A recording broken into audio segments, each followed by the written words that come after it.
Hey YouTube, in this video I'm going to do a deck profile on my updated Harmony Bermuda Triangle deck. So I actually have two Harmony Bermuda Triangle decks right now. This one being the more, I guess, the stronger one, or the less budget-friendly one, because of the Grade 2 and Grade 1 lineup and Grade 3 and everything.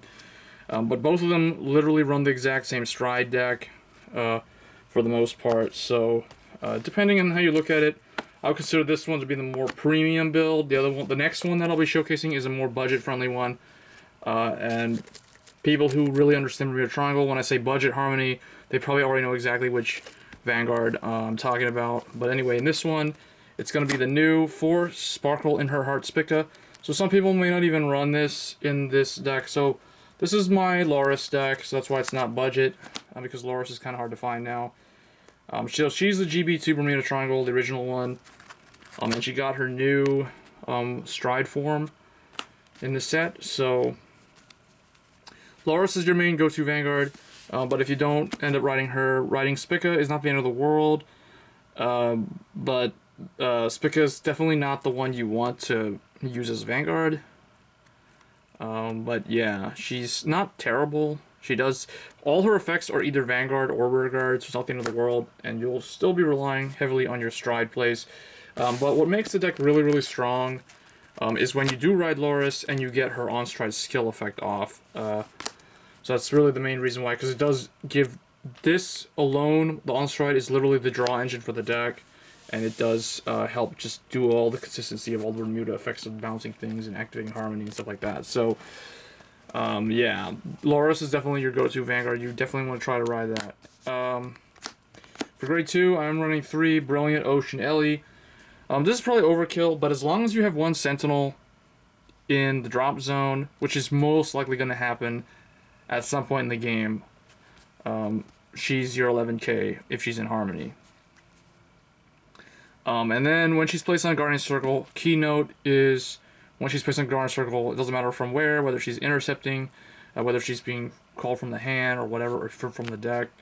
You can Soul Blast 1 if you have a Sentinel, or basically if you have a Cardfight Sentinel in the drop zone.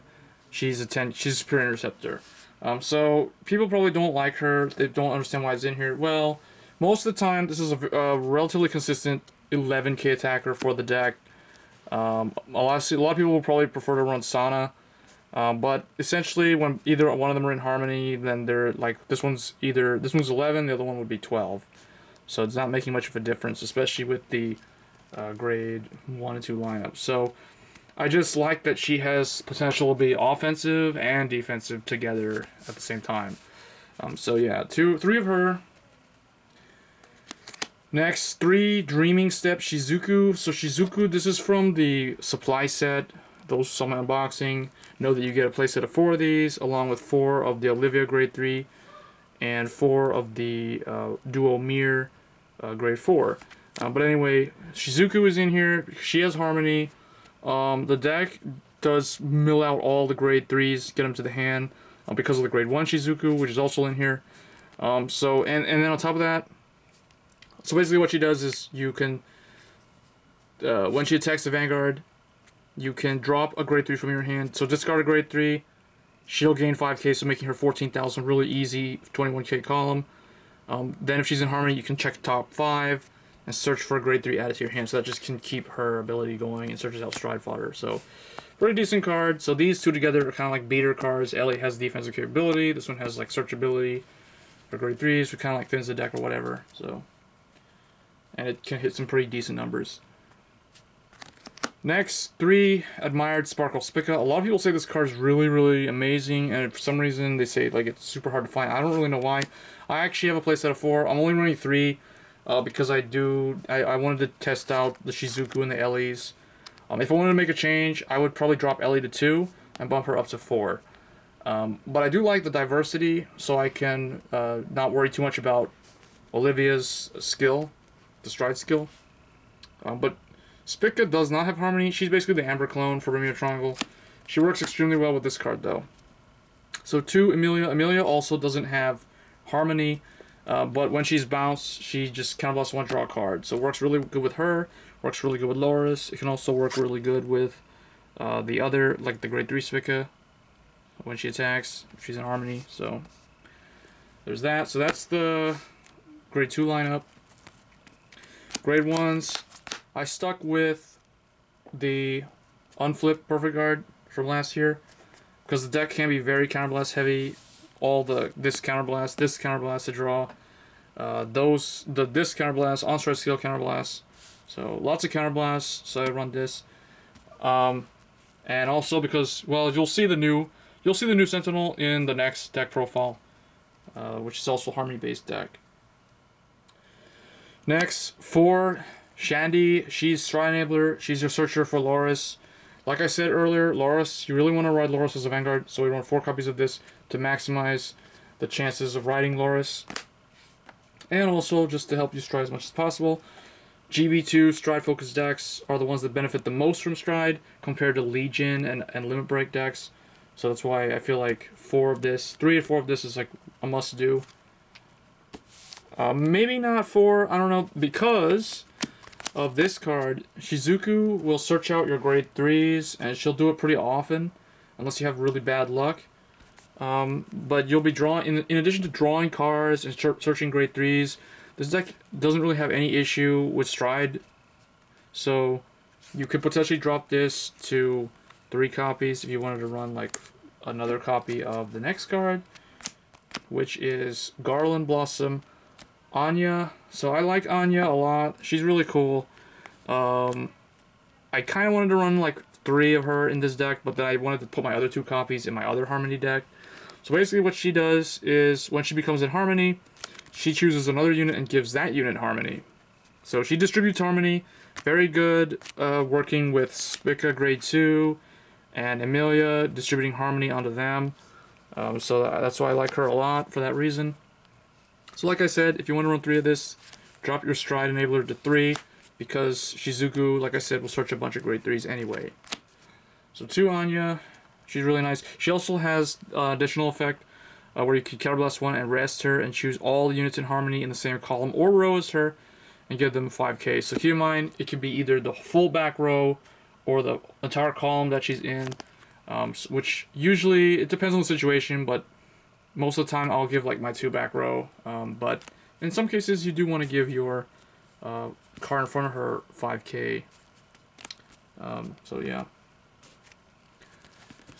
And then 1 Pumo, people are probably wondering why is this in here, it's not needed. It's sort of not really needed in here. And potentially you could take it out and run the 3rd Anya. But like I said, I only have 4 Anya at the time, so I had to put my other 2 in my other Harmony deck for consistency for that deck. So Pumo is kind of like a throwaway card. Don't really need it in here, but it's not terrible. People just don't like it because it's 6k and you have to hold it in the hand and it's a terrible ride and stuff like that. But yeah, it is what it is. It's just in here, whatever. But yeah, ideally you probably want to run a 3rd Anya. For the trigger lineup, for Dreamer Kuruk, I did not put the new Harmony stand trigger in this deck because it's not really needed in here. This deck has so much draw power because of on-strike skill and everything, and Emilia going up to the hand, that I didn't really feel like it was necessary. This card also I feel is the better stand because it recycles itself, so you don't deck out as easily as you would, in addition to giving you an extra attack, so, and bouncing something. So very nice. Then 8 critical, so we run 4 of the new artwork critical and then 4 of Reina because she is the critical trigger for Lauris. Then 4 of the new heal. I don't really like this heal. I don't like the way it looks. This just, I don't know. It looks like I'm a dull chick from Yu-Gi-Oh! And then first lesson Akari. So I kept the same star Akari in here from a year ago when I built the deck originally. So Akari still works in here. I like her in here. The only other ones like you could try is Mako, Magic Finger Mako, and the new one that came out, which you will see in the next video.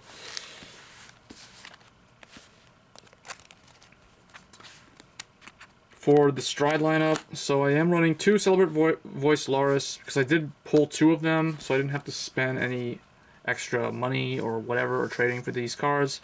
Or you could just run 1 if you can only get 1. 2 just helps seal the deal. It's in the Harmony-based deck. This is relatively easy to use as a finisher. In addition to this card, so 4 Olivia. I was lucky enough to pull these 2 rares out of like 4 boxes. I pulled 2 of these. So yeah, 4 Olivia. It's very good pressure card, very strong card. It's literally just the Lambros of Bermuda Triangle. That's the easiest way to describe it. 1 Frederica. She's the new rare stride unit from the set. She has Harmony. And she works in decks that have lots of Harmony skills. Mainly because she only works with decks where your rear guards have to be in Harmony, because you choose one of your rear guards in Harmony to return to the hand. So it doesn't really work too well in some of the older decks like Duo and Prisms, unless you do tech in Harmony-based cards in those decks, which I strongly don't really recommend, because those decks have very good early and mid-game. They can rush the opponent down really fast without having to rely on GB1 restricted rear guards. Next one, Somni. You could run 2, but it's on hit, and because of the 2 extra Olivias, I don't really need to run the second one anymore, as well as my second copy of Lauris. 1 Elprina. She's really good because you can bounce 2 things during the main phase for Soul Blast 1, so you can get some effects off really easily and activate Harmony, reset your columns. Amoris could do the same thing, potentially for free. She does it during the stride phase, whereas this is Soul Blast 1 on main phase. This is literally just when it's placed on V, bounce 2. And then 2 Nasha, just your potential 31k shield or G Guardian. Then 2 Leona. This is the newer one. This one can help you get bounce effects off, in addition to getting really good same kind of defense numbers. It depends. If you bounce a 0 for some reason, like I don't know why, like if you bounce a Kari or something, and if you use her to defend, then yeah, that's probably the best case scenario with that card. Then the only other 2 cards I'm running are 1 Desmal and Scryu. So a lot of G Guardians in here, but mainly it's because typically the deck will stride one of these, either Amoris or this is usually what I found myself, or even Somni occasionally as first stride. And then you'll typically be going into Olivia and then later Lauris, so depending on how the match plays out. So the G Guard is just kind of there to help. Like, you do want to protect your rear guard, so this is pretty good, and this can be pretty good as well. And you know, Lenona's kind of situational, but she can still help activate effects. So anyway, guys, that's my premium Lauris Harmony whatever Bermuda Triangle deck. Hope you guys enjoyed the deck profile, and stay tuned for more in future videos, and I'll catch you in the next one. Thanks.